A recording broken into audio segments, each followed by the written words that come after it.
Halo, saya Pina Andiani Putri, mahasiswa Universitas Terbuka UPPJJ UT Jakarta.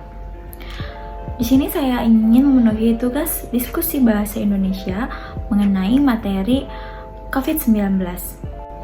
Istilah pandemi kita dengar sejak wabah COVID-19 terjadi. Coronavirus disease atau yang biasa kita kenal dengan COVID-19 muncul pertama kali di tahun 2019. COVID-19 telah menjadi pandemi global sejak ditetapkan oleh WHO pada tanggal 11 Maret 2020. COVID-19 pertama kali muncul di Wuhan, Cina pada akhir tahun 2019. Kemudian virus ini menjadi semakin tidak terkontrol dan terkonfirmasi menjalar ke berbagai belahan dunia dan salah satunya di Indonesia. Pandemi COVID-19 membawa perubahan besar bagi seluruh lapisan masyarakat di berbagai aspek, termasuk di dalamnya ada aspek sosial budaya. Pandemi COVID-19 memaksa pembatasan seluruh aktivitas sosial antara individu yang satu dengan individu yang lainnya, sehingga memunculkan kebiasaan yang berbeda dari sebelumnya.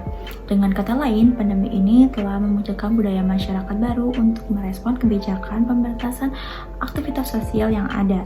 Pandemi COVID-19 seperti ini tentunya mengubah nilai-nilai sosial budaya masyarakat dan berdampak pada perubahan pola pikir, pandangan, serta sikap masyarakat dan gaya hidup sehari-hari. Selalu menggunakan masker, rajin mencuci tangan, selalu menggunakan sabun, sedia hand sanitizer, menjaga jarak, menjauhi kerumunan, menghindari kontak fisik dengan orang lain, dan penerapan berbagai protokol kesehatan telah menjadi kebiasaan. Berbagai aktivitas sosial yang sebelumnya dapat kita lakukan dengan leluasa, kini harus dilakukan dengan menerapkan protokol kesehatan. Bahkan untuk kegiatan sosial seperti acara pernikahan, hajatan, syukuran, hiburan, dan lain sebagainya terpaksa harus dihentikan. Adanya kebijakan pemberlakuan pembatasan kegiatan masyarakat atau yang biasa kita kenal dengan PPKM yang berkelanjutan hingga terakhir ini, yaitu level 4, memaksa kita semua untuk berdiam diri di rumah saja. Lebih jauh lagi, dampak pandemi ini juga menyerang berbagai sektor, baik sektor perekonomian dan sektor pendidikan.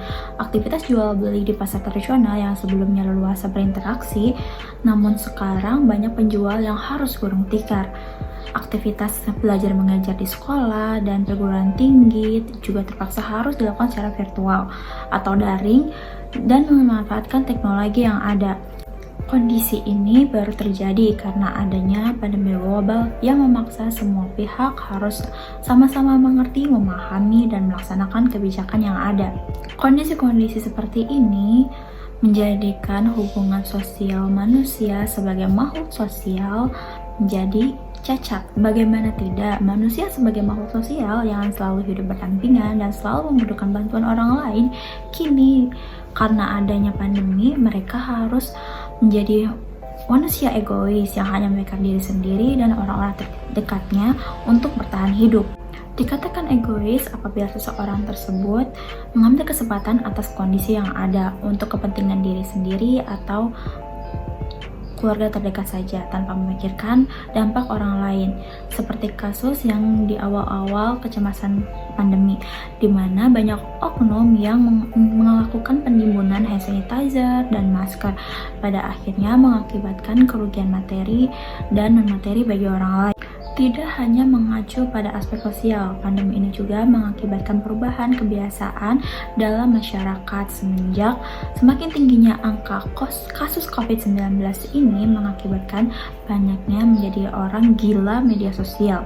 Hampir setiap saat mereka selalu update mengenai informasi wabah COVID-19 yang ada di negara ini. Namun demikian, pandemi ini yang mengajarkan banyak hal, terganggunya kehidupan dan aktivitas sosial masyarakat ini yang harus kita sikapi secara positif, karena bagaimanapun juga syukuri dan selalu menjaga kesehatan agar terhindar dari virus COVID-19 yang melanda.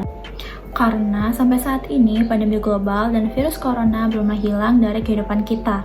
Yang bisa dilakukan adalah sebisa mungkin hidup berdampingan dengan virus ini tanpa menyentuhnya dan mencoba menerima keadaannya dengan selalu menerapkan protokol kesehatan dan berharap pandemi global segera usai sehingga kehidupan sosial budaya dapat kembali ke masyarakat, kembali ke tatanan sebelumnya dan bisa menjadi masyarakat yang lebih baik lagi.